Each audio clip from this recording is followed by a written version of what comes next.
One of the most common problems I find with modern websites is they're constantly cannibalizing their own pages. This is where they confuse Google by focusing multiple pages on very similar keywords and similar user intent, which makes their overall rankings far lower than if they were concentrating their efforts on a single page for that user intent.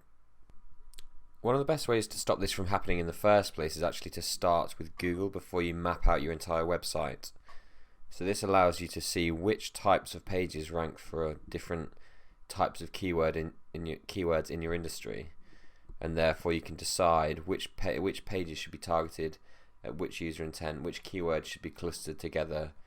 in the the same pages, and which ones really need to be in their own dedicated landing page.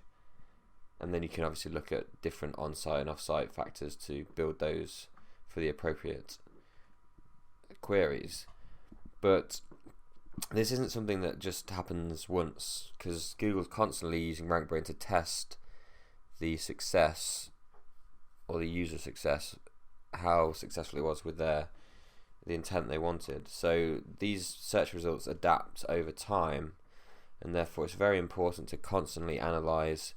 your keyword results and monitor your user metrics as well on a landing page basis, because the key signs that you might not be satisfying the user intent will be a high bounce rate, low time on page. You could track user clicks to see how often users are clicking back off the page, whether they actually convert as well is a clear sign of whether you're appropriate. This often also happens when you're ranking for keywords that aren't relevant to your landing page. So sometimes Google will decide you're relevant for a sub niche of that keyword and test you on the first page of the high level query, and that will result in, if you aren't optimized or if you aren't designed to match the user intent for the entire market of that query, you'll see a higher bounce rate and you'll drop back down.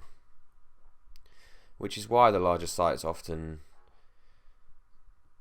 gain a lot more traffic, simply because they are so broad and they target the entire industry of whichever industry they go into. So they will stock every single product, every possible user intention is satisfied, especially in the e-commerce spaces where the large players such as Argos, Amazon, Tesco, they all stock a wide range of products, so every single user should be able to find what they're looking for.